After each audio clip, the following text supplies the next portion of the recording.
So I've got another story, big old story here. I've got another story. This one, I have no idea what the title is going to be. You might be able to help me. But what it's about, before I get it started, is it's about how I met a spiritual leader, like in the story, how the character met a special spiritual leader. Let's get started. The clap will symbolise that I've started and that I'm talking as the character. And then I'll go for a walk and tell you the story. So this story is about how I met a spiritual leader, and it started long time ago. Not that long. It was about when I was a teenager. I'm 30 now, but when I was a teenager, me and two of my brothers, I called one of them my warrior brother, and he was just epitomised, you know, everything warriorhood. Like, he just knew how to get after things. He would just the sort of guy that would be in fights pretty often. He would just get amongst things and just be a warrior. And then my other brother, and in real life he wasn't a warrior. He didn't join the army. He was actually a concreter, and he would just got straight out of school, worked for a guy doing concreting for a little while, did that for about 6 months, and he's like, I can do this myself. Bought himself a truck, got into it, employed a few blokes, and by the time he was 25, he was just the concrete warrior, just a dude. And I've never told him that I call him the concrete warrior. Well, when I was 30, which is when this story is set, I had never really told him that that's what I call him in my own head. But yeah, that's him. And then I had this other brother that I also met at high school, and he was what the nickname I had in my head for him was the politician brother. And by the time we were 30, he wasn't a politician either. He was in sales, but he was just a smooth guy. He always knew what to say. He always knew when to say it, and how to say it, how to sound smooth, what bits to leave out, what bits to put in. He's just a real smooth character. And I always used to call him, even all the way back in high school, I called him my politician brother. So anyway, we're about when I was 30, we had been on about 6 or 7, maybe about a handful, like 10 camping trips, and we used to do it every couple of years, maybe every 1.5 years. And my warrior brother would take the lead, as very much him. He would choose basically where to go. Man, the river's looking really low. Anyway, he did all the planning for it, and it's like he had in his head, this is the circle, the city of where we lived, the three of us. We lived in different suburbs, but from high school to the time we were 30, we still all lived in the same city, different suburbs. And it's like he had a map in his head, and he's like, okay, well, this is the outer ring of petrol stations around our city, and then miles and miles and miles, like he'd draw a line from the last petrol station out, and then he'd find these random as camping spots.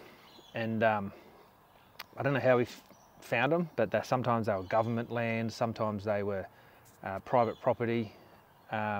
Most of them weren't really camping sites, and if they were camping sites, they were just not very often used. Like, you just arrived and you're like, well, no one's been here for a while. And yeah, so that's what we used to do every couple of years. We're 30 years old, we all had a couple of kids each. Oh, spider's web. We all had a couple of kids each. We'd go camping every couple of years, and we all had wives. And yeah, it was just our sort of what we did every couple of years. So what we did this one year, we arrived, we just drove through the mountains, over rivers. Oh, that's a nice little light there. Across rivers, winding through the mountains, across the flat country, past the last petrol station. And he always worked out the mileage of our cars, how far we could go, how much petrol we would have to carry to get there. We all had 4-wheel drives, obviously, and yeah, and we would just leave and just follow him, and we would just sort of trust. We had no idea about how much petrol we had. We just knew that we'd fill up at the petrol station he told us to. We'd drive for, it seemed like, generally it took us like a day and a half to get where we were going. And then we'd get there and then we'd camp. So on this one particular day, we arrived and he did his usual, he's got like a little ritual that he used to, oh geez, spider webs everywhere here. Had this little ritual that he used to do, which was basically, he'd get there and he would like set up the fire, but I just let him do it because I thought, you know, he's done all the hard work, he's worked for 6 months planning this. If he wants to make the fire and do it for us, then that's all right. So he would go around collecting wood out of, a bit like that piece there, collecting bits of wood from everywhere. And I think he sort of used it as an opportunity to get to know the land. And he would just sort of scope things out, collect the wood, bring it back, set it up on the fire, and it was a bit imposing, but he never let us drink. He said, I will get you the beer, but I'm going to make the fire first. So generally the caravans got set up, the kids went for a jog, just scoping out the place as well. The three men would sort of get to where the fire was going to be, and the wives would sort of gravitate to the same spot just after it, and then he would just take off, finding wood, bringing it back, dumping it on the spot, and then just making the fire. So, and until the fire was lit, we couldn't really have a drink. We all basically sat down at the same moment, had our beers, and then that noise times 3, and then the wives always asked for, didn't ask, they always got their own beer as well. And, you know, so we would all sit around and have a drink. But we couldn't have a drink until he had collected the wood, put it in the spot, lit it, got everyone a drink and sat down. And I think for him, most certainly that was symbolised, yes, we've arrived, we're here, we've arrived, done. Let's start our holiday. So on this day, that's what we were in the process of doing, and we just used to sit there and look at this pile of sticks, and it was like an imaginary fire that we would be looking at. So we'd just be like mesmerised by this imaginary fire, because there was no flames, it's just a pile of sticks, but it still had this energy of fire. So we just like stare at it, and it must have been an odd thing to look at, but we just stare at this pile of sticks and just get sort of drawn into just looking at it and just imagining the fire. We could almost feel the heat before it even started, and it's just a weird look. And we wouldn't look around, we'd just sort of hear the kids in the background, but we just wouldn't feel the need to look around. So we just, like, in our field of vision, we would just have this imaginary fire, and then every so often a hand would go into this fire, or you'd be looking at the fire, and then this, into your field of vision, this stick would just come and land in what you're looking at, and you go, yep, he's thrown another stick on, cool. And then you might see his back, and he'd bend down and just do his fire thing, and you'd be like, yep, cool. And so we would have a field of vision, and things would come into it. It was just a very odd, just an odd thing that would happen. He would get the fire, we would just look at a pile of sticks, basically. And then this one day, when we were 30, we're sitting around doing our thing that we do every couple of years, and then all of a sudden, like no one was allowed to touch the fire. And all of a sudden this black hand, this skinny black hand, reached into the fire that doesn't exist, picked up a stick, and everyone just went as though he was going to get burnt, and like double, who's this black man that's stepping into our field of vision on this imaginary fire? Grabbed a stick, like about a foot long, and then instead of like looking at him, because we're mesmerised by it, we just looked at this stick and his bony wrist, and he just pulled it up to his face like this, and then we just sort of looked at his face, and he just like half smiling, just looking at us like, hi. Like he didn't say anything, but he was just like, hi.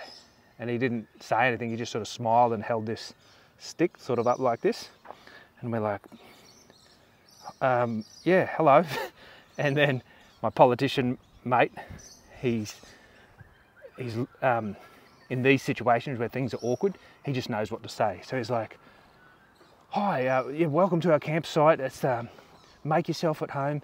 It's blah blah. And we could all tell he was nervous because even he didn't know how to deal with this. We just had this Indigenous man turn up to our campfire, and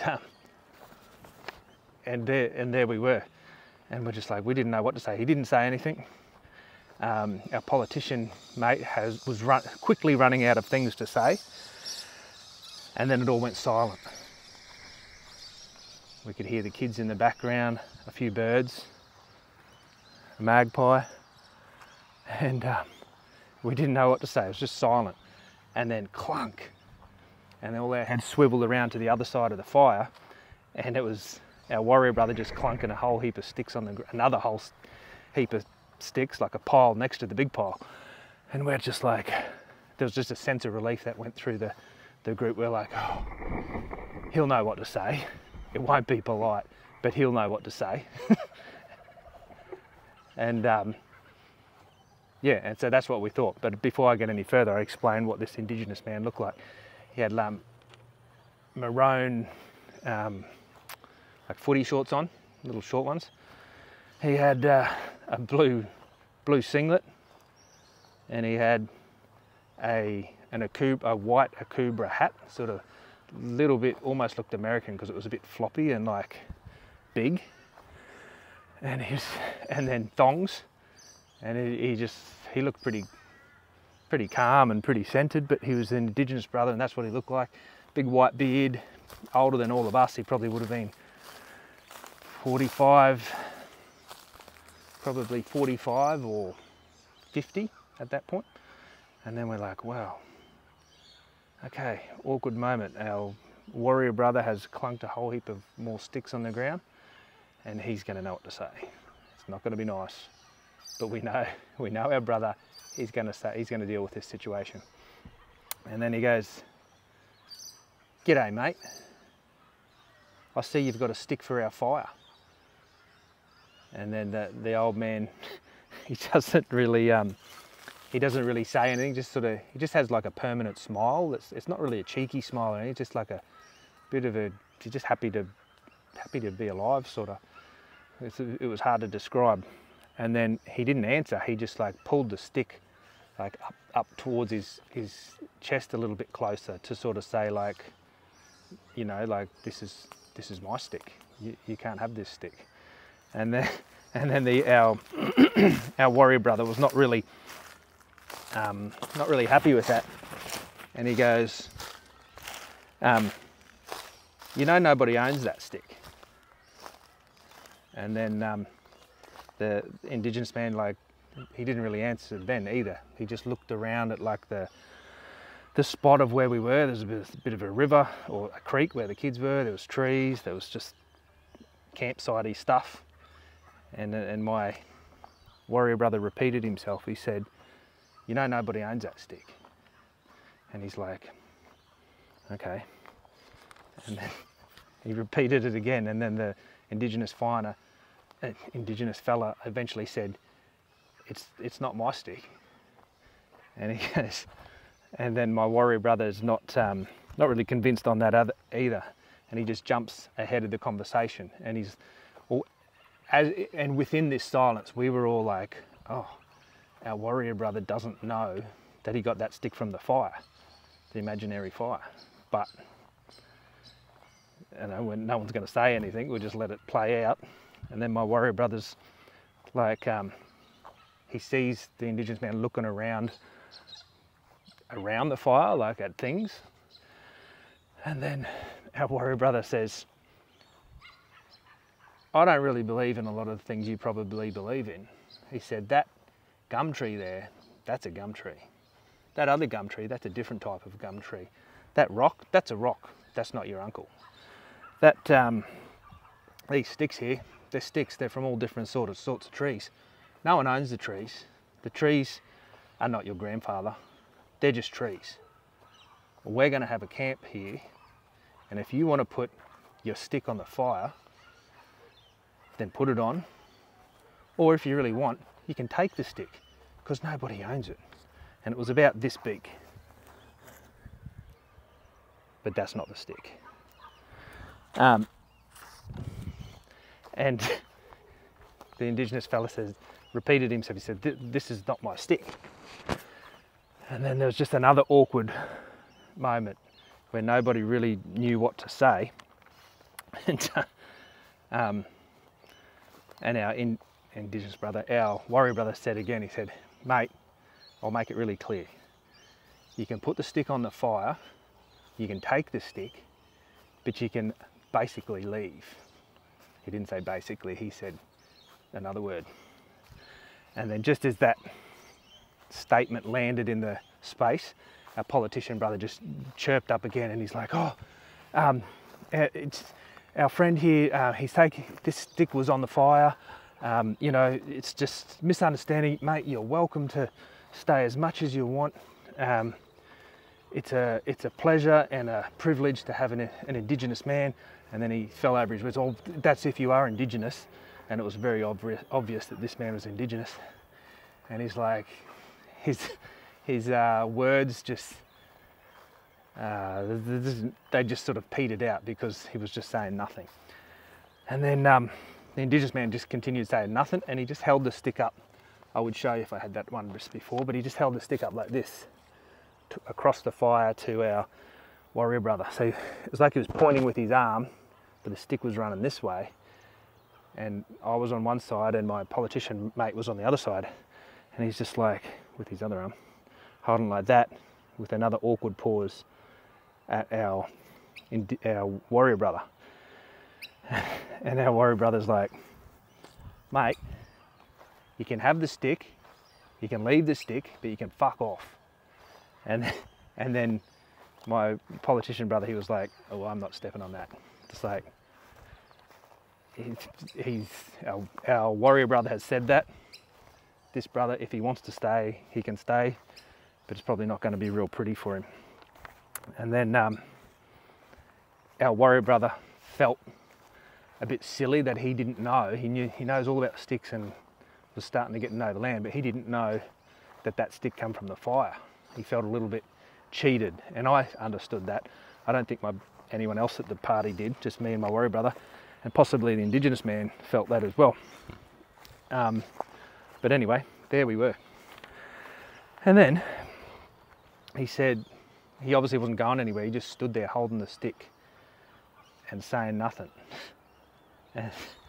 And my warrior brother says, "How'd you get here?" And then the Indigenous man answers straight away. Like, he was a man of few words, but he still answered straight away. And he said, "I've been here for a long time." And then my warrior brother said, because he already didn't like that he got cheated out of not knowing that the stick was off the fire. So he goes, like he does in all things in his life, if he feels like he's getting made a fool of, he'll like jump in and go faster than you, so he'll get to the thing before you, so he won't be made look silly.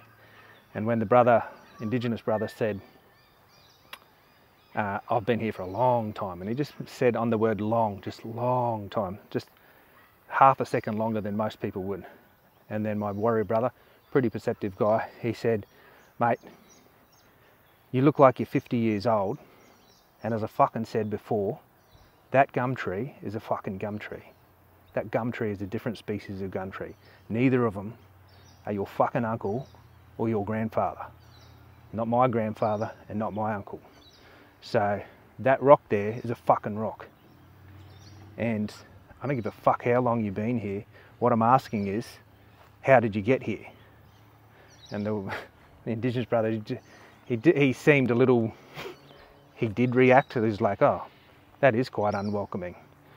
And he just his frown changed just a little bit, like nothing, not as though a fight was going to break out, but it was just sort of like, "Oh, well, fuck you too," a little bit. And he's like, "Well, anyway, I've been here for a long time." And now warrior brother says, again, after a little awkward pause, he said, I'm not fucking talking about 60,000 years, if that's what you believe. How long have you been here? That's not even the question I asked. How the fuck did you get here? And he said, well, I've been here for a long time, but I got here in a 4-wheel drive. My warrior brother says, no, you fucking didn't. And he said, we drove in here about 2 hours ago. There wasn't a single track on a single car track on the road. So you didn't fucking drive in here. And then the Indigenous brother goes, well, it rained 3 days ago and my tracks probably got rubbed off, and I came in on a different road. So I've been here for probably about 6 or 7 days now, and now I've got a stick. And our warrior brother's just not enjoying this. And then I look around the group and my politician brother's really really nervous. My warrior brother's really angry. The women, they all have their own emotions. Like, it's not predictable. Like, one of them is like entertained, one of them is worried, and one just almost just couldn't give a shit. She's just like, yeah, there's a bloke here with a stick, cool. And so they kept going, and then he said, yeah, and I came in on a different road. And then what did he say after that?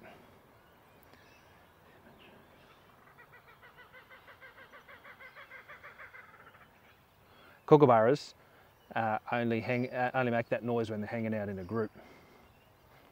They're their own group. So anyway, there we were. I think I forgot to say something. And he says, yeah. Well, anyway, you can grab your stick and you can leave. And then he says, I missed something there, but my warrior brother said, also, your ancestors didn't get you here. If what you're telling us is true and you came in a car, it was my ancestors that got you here. Combustion engine, etc., etc. The hat that you've got on your head there, pretty sure wasn't in this country 60,000 years ago. So how'd you get here? My ancestors got you here as well. And then, yeah, so things are getting a bit tense. Yeah, and he's eventually, we've got a spider on me here. And so my warrior brother's just like making it really clear that this guy needs to leave. And the Indigenous brother's like, he's not like stubborn and wanting to stay, but he's also not leaving. He's just like, I'm here and I've got a stick. And then my warrior brother says, so whose stick is it? Like, what are you doing here? And he's like, oh, someone told me to come out here, find a stick and then return. And then immediately my warrior brother's like, well, you got your stick, you can fuck off. And the Indigenous brother goes, oh, what? Yeah, well, I can, but I just wouldn't mind seeing you start the fire and then we'll get going. And that really triggered my brother, my warrior brother. He's like, you think I don't know how to start a fire? And then he's like, no, I just like a good fire. And then we all sat down and my warrior brother disappeared off to get some more wood. And he brought more wood back, threw it on the fire. Oh, there's a fire across the river there. You can see that. I'll have to zoom in later on, but there's a fire up there. Can you see that? There.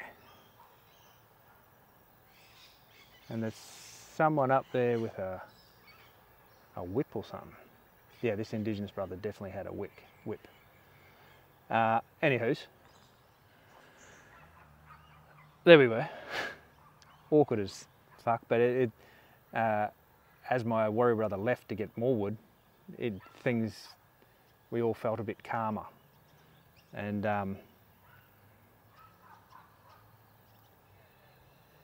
we had a bit of a chat to him, but he was polite, but nothing he said had any like depth. Like you could say, oh, you know, what brings you this way? And he's like, oh, my Uncle John asked me to come and get a stick. He said, pick the right one and go home and take it back to him if I want.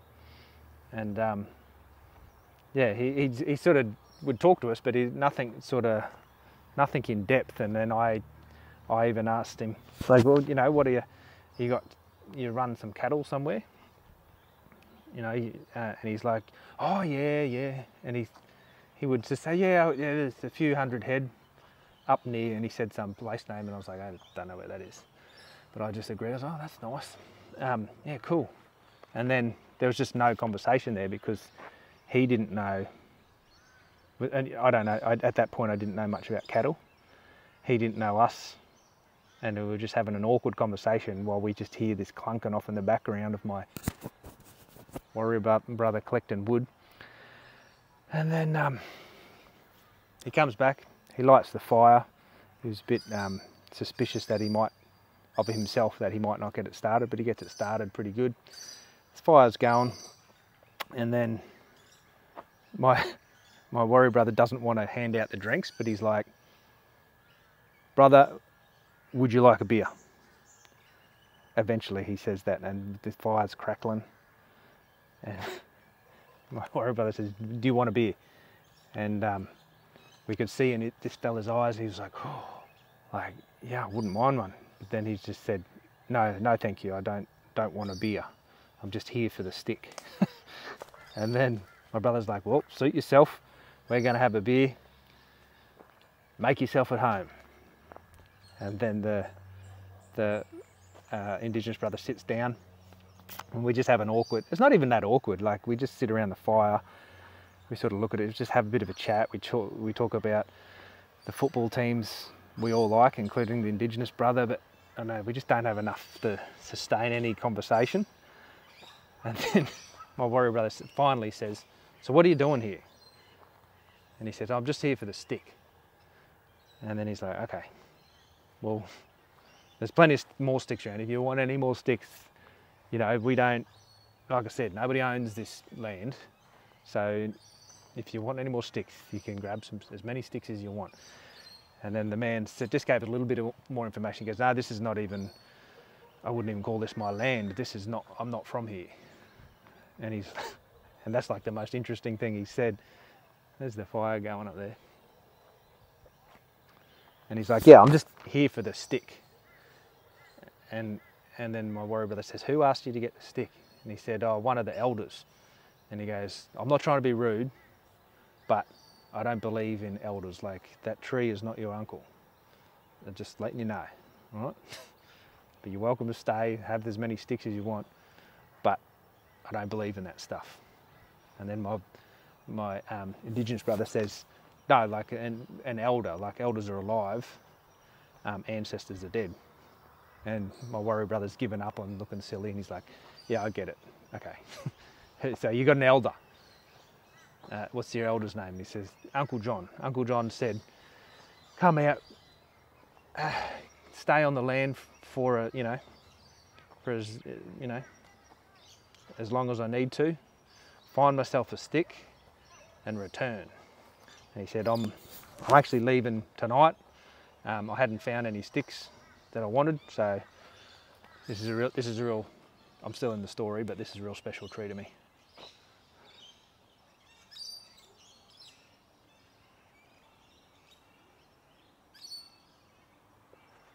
I've had like really weird visions about that tree. It's cool.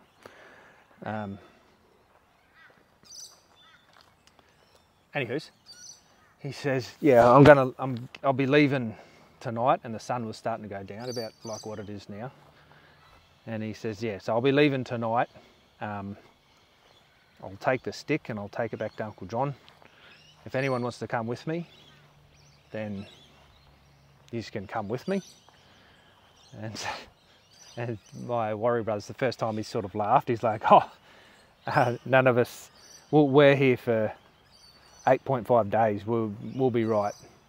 You're welcome to take the stick, mate, but yeah, none of us need to escort you with your stick.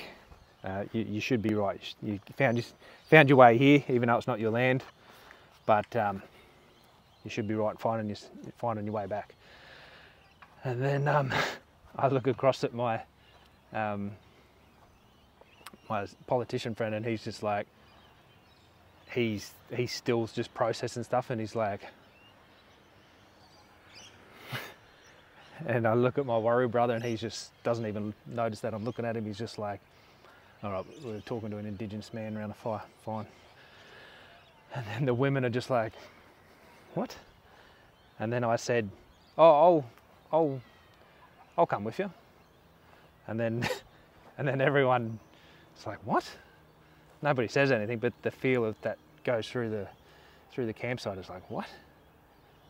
What? And all we can hear, no words, we can just hear the crackling of the fire. And then we're like, I said, yeah, I'll come with you. And then he's like, immediately, Indigenous man's like, he accepted it straight away. He's like, cool, awesome. We'll leave, and when you finish your beer, we'll get going. And I'm like, okay. I need to sit down. And he says, yep, so you finish your beer, we'll get going. Bring whatever you need to bring, I'll take the stick, and we'll get going. And then I look again at my warrior brother, and he's just like, whatever, you can follow the, we'll look after your kids and your wife, it's all good. And I was just like, I don't know why, but I was like, I'm happy to go. So I just had a feeling. I was like, yeah, I'm going to go with the stick. And then so we finished just before it gets dark, a bit darker than this. He goes, we go and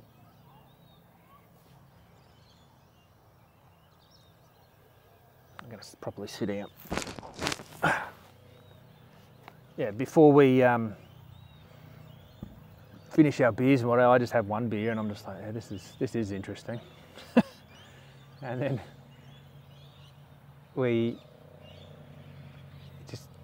everyone's drinking beer, and sort of just a lot of silences. And then my warrior brother says, where's your car? And then the Indigenous man just like points off in the bush, and he goes that way. And then my warrior brother's like, okay, sure it is. And then I finish my beer, I grab a few things. They all sit around the fire with my Indigenous brother, and I don't know what they would have said. There would have been interesting conversations.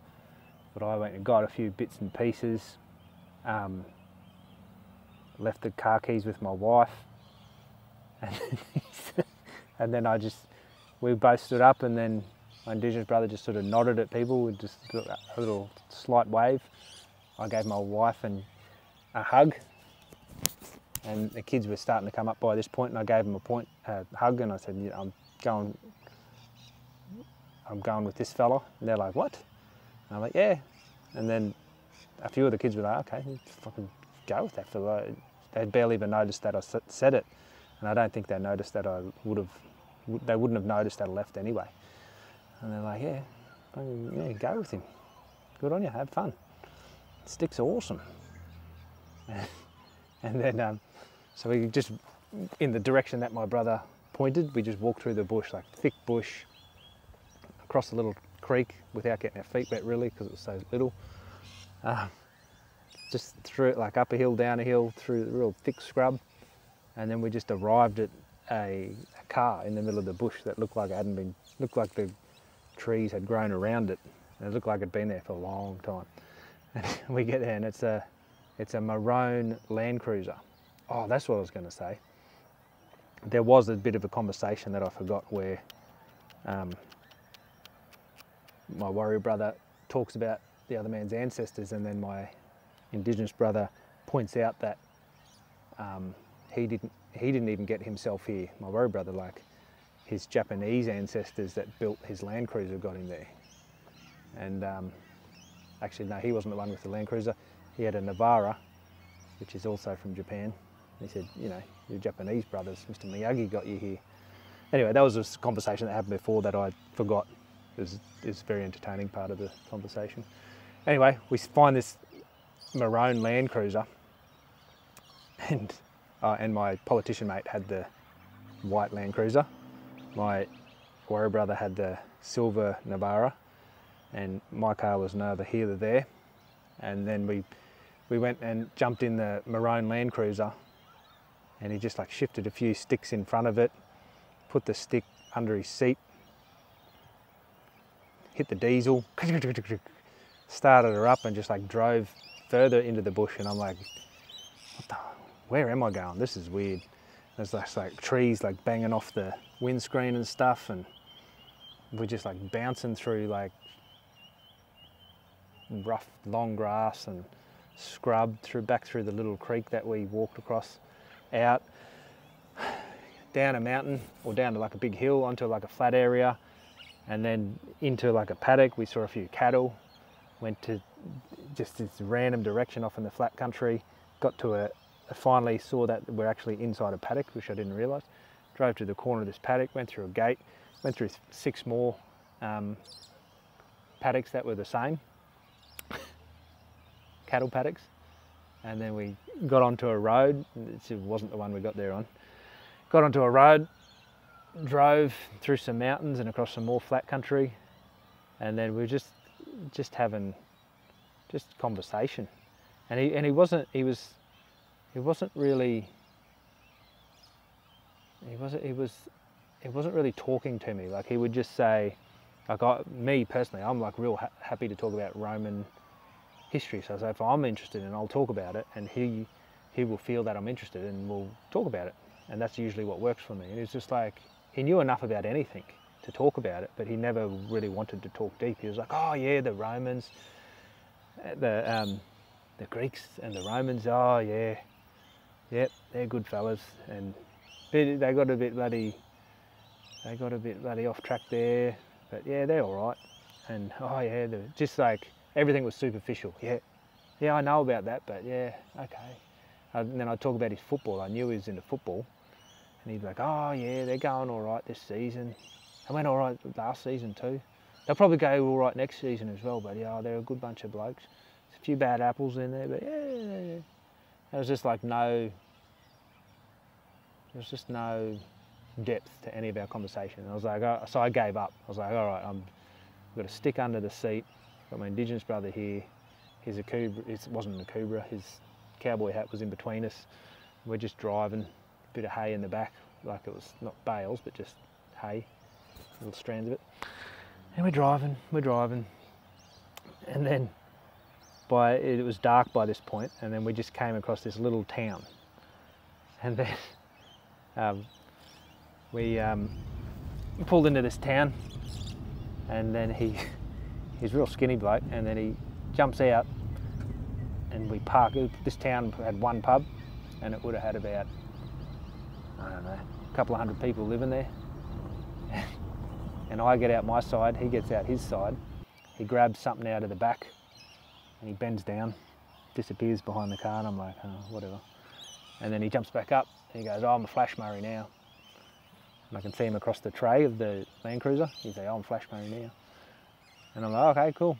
And then as we walked out the front of the Land Cruiser, I saw that he'd put jeans on and some working boots. And he had like these, they weren't like cowboy boots at all. They weren't really mining boots, but they were just like big, brand new looking, creamy coloured, heavy boots. And then he had these long jeans on, and they looked like he hadn't put jeans on because he had super skinny legs. And then when he put these skinny jeans on, they just still looked like he had skinny legs. And I'm like, yeah, you're looking good, mate. And he's like, yeah. And he's just like, it's the first time he like smiled properly. He's like, yeah, I'm looking good. And I'm like, yeah, I felt good. I was like, this could be interesting. And then he jumps back in, grabs his hat, puts it on, and I'm like, fuck, you got your hat. I didn't say why fuck you got your hat on because it was dark, but anyway, he put his hat on, jeans, big worker boots, brand new looking things. We walk in the pub and I'm like, man, I don't know what's going to happen in this pub.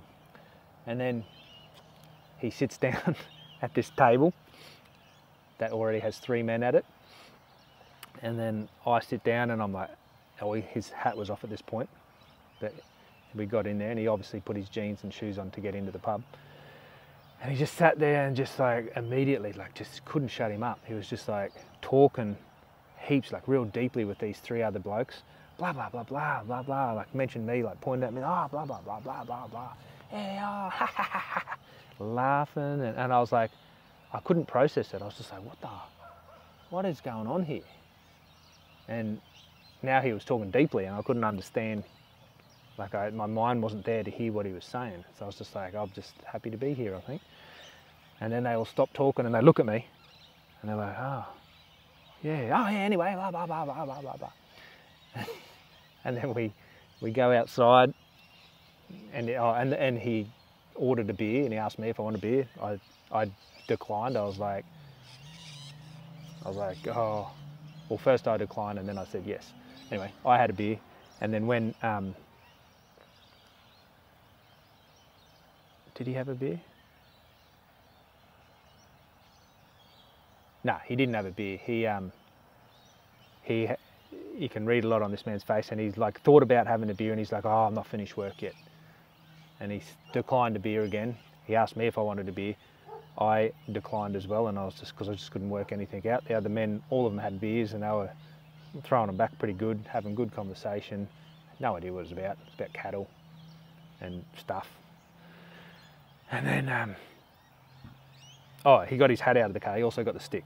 So he had the stick and he put it on under the table on the ground.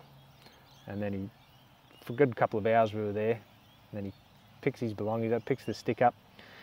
And then we walk outside and he said, oh, we're staying here tonight. So get your stuff out of the ute. So I got my stuff out of the ute.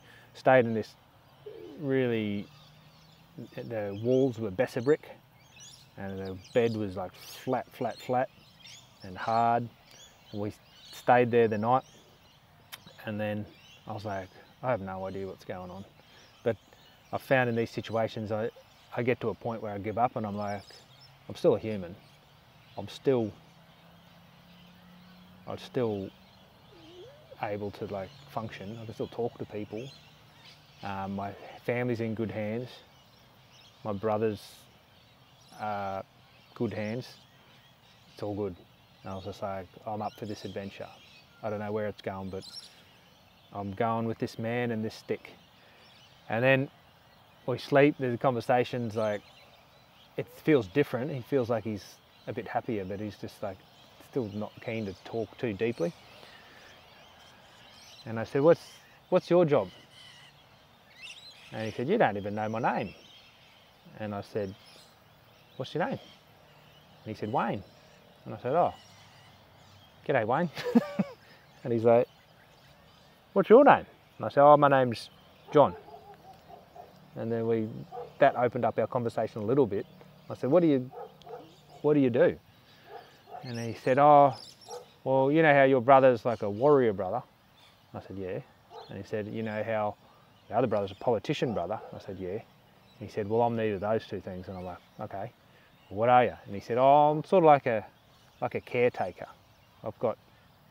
I look after cattle as well, but I'm just in a sense just a caretaker. That's what you guys would call it. And I'm like, okay. And he goes, what do you do? And I said, oh, I've been a teacher for a long time in schools. I'm looking at getting out of it. And he's like, oh, okay. He said, you look like a teacher. And I'm like, yeah, thanks. And he said, you're probably good at warrior stuff too.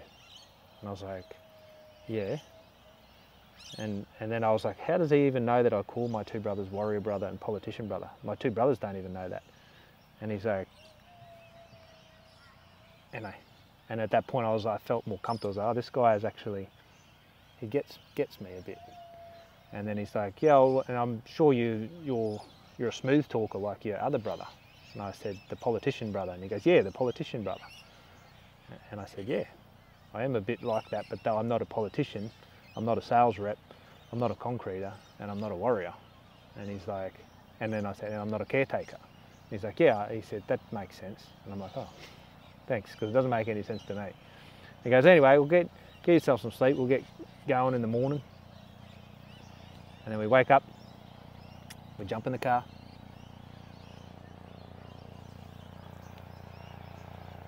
We jump in a helicopter, we fly over the land. These are the cops.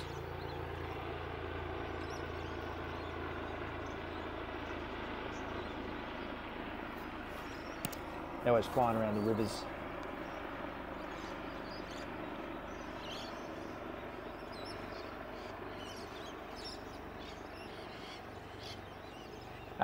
Yeah, so we get going in the morning, we wake up, we have a bit of the pub, hotel, motel, whatever you're going to call it.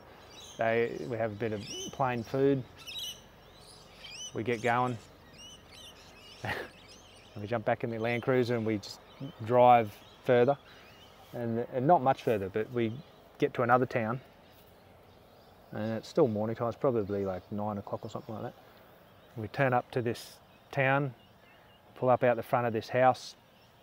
There's it's like there's no gutters in this town. It's just like tarmac, dirt, grass, yard, porch, lounge room, and it's just like everything's flat, and there's like just no. You just feel like you could walk into everyone's yard, sort of. But anyway, that's what we do. We walk in this yard, up onto the porch. He leaves his thongs at the front door, and he knocks, and then he listens, no one answers, and he walks in, and then we both walk in, we sit down on the couch, and then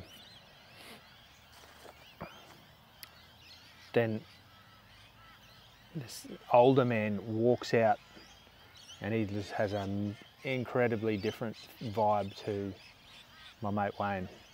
And he walks in and he's like,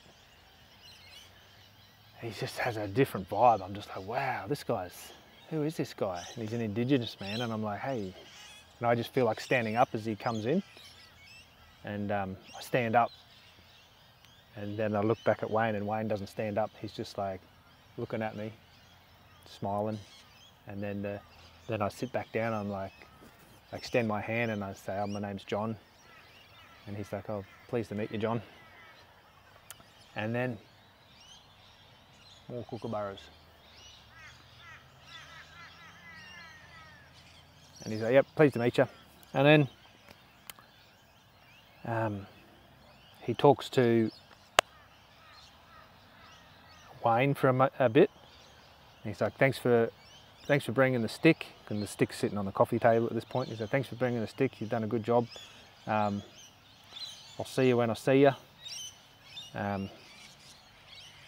Bye-bye. And then Wayne steps up, and then he just holds these emotions for a while, and then every couple of hours, like, he just changes, and then he changes into another man after getting dismissed. He just changes again and just relaxes a bit. Well, he's always relaxed, but he looks even more relaxed and a little bit proud of himself, and he's like, oh, whew. And then he's like, just starts walking, just leaves me and just walks out of the room, and I'm like, Wayne. And he's like, what? And I said, what are you doing? Are you leaving me here? And he's like, yeah. And I said, well, where are you going? And he said, I'm going to the pub. And then he just laughs and walks out of the room, and I'm like, all right, okay, fair enough. So then I'm sitting there with this older Indigenous man, the stick on the table, and myself, just two men in a house, and with all the little sounds happening in the house, and the smell and the vibe of this house. Like, you can see out the front door from the couch, you can see out the back door from the couch. It doesn't feel like there's any transition. It doesn't feel like there's a much difference from outside to inside. And we're just sitting there, and he talks at us And then I can sort of, in my mind's eye, I can see Wayne back at the pub, and he's enjoying his beer after his, you know, couple of weeks of driving and collecting a stick. It's about, oh no, it's not that big.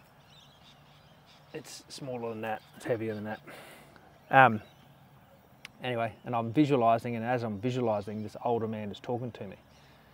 And then I just speak, and I'm not sure what I'm saying, but I can see Wayne in my head the whole time. I'm like, why can I see Wayne?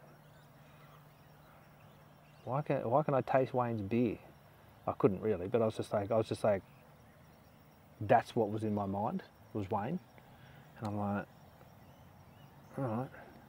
And then it's like I just arrived in the room, a little bit like the imaginary fire had been going, and then the real fire got there. It's like my imagination was with Wayne, and then I was still talking to this old man, and then bang, like I actually could hear what I was saying. I didn't know what I'd said to him. And then he's like, all right. And then he just looked at the stick, and then he looked at me, and then he got up and he walked into the kitchen, and then I picked up the stick, and then I walked out of the house, and that's the end of the story. Oh, now I've got to clap.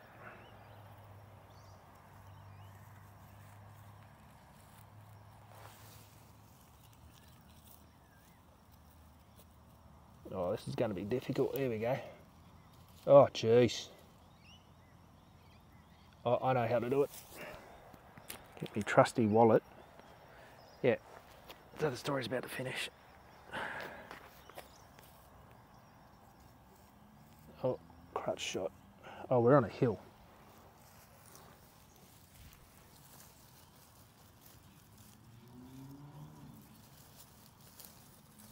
Yo, Jack, here we go. I've got to move.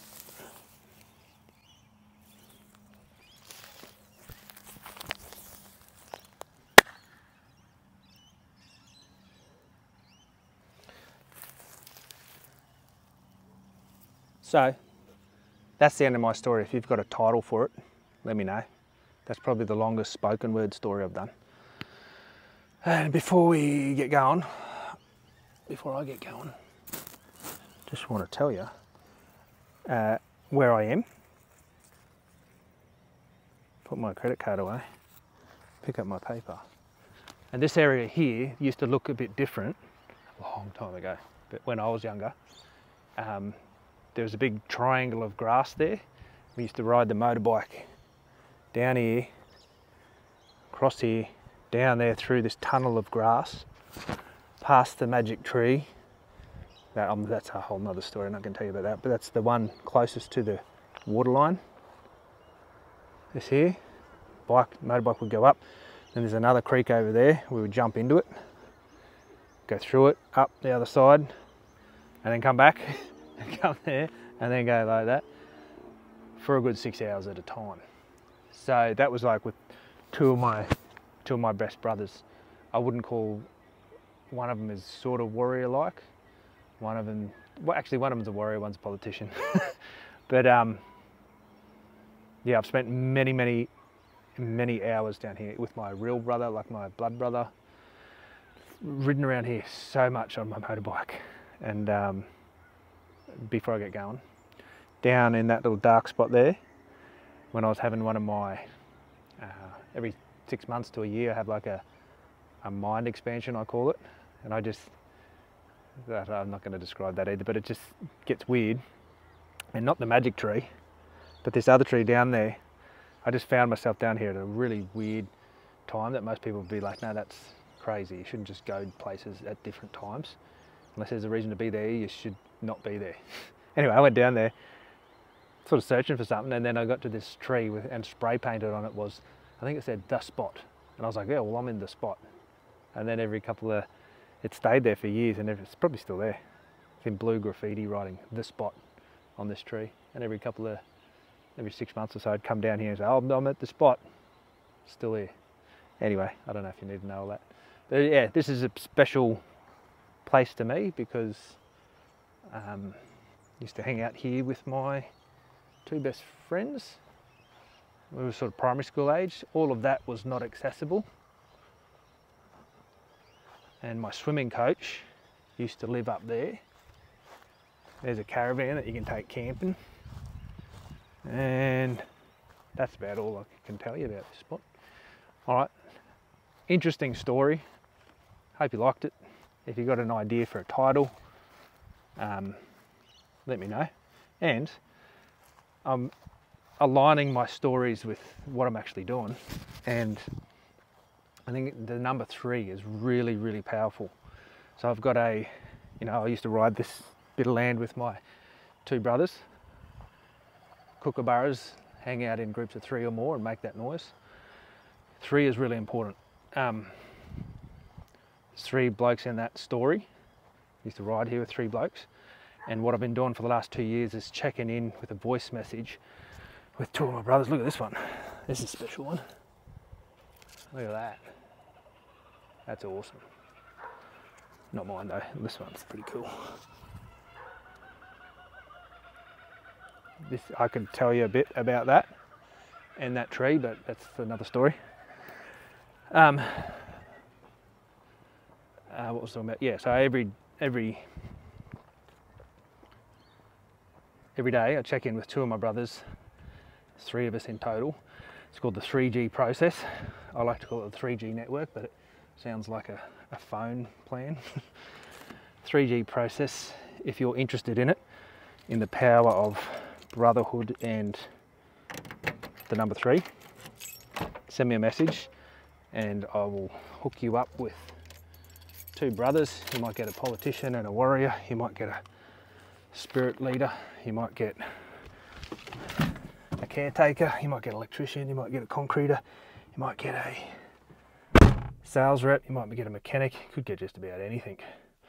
Alright, so if you're interested in that, 3 brothers, you don't have to worry about them, you just got to bring yourself along. Send me a message. Instagram is @creative.behaviour.dad. Creative Behaviour Dad. YouTube, bigalstory. BIGAL story. And check out more of my stories. That's probably the longest spoken word of one I've done. Almost coming up to an hour. Alright, I'm going to my parents for dinner now. Aho!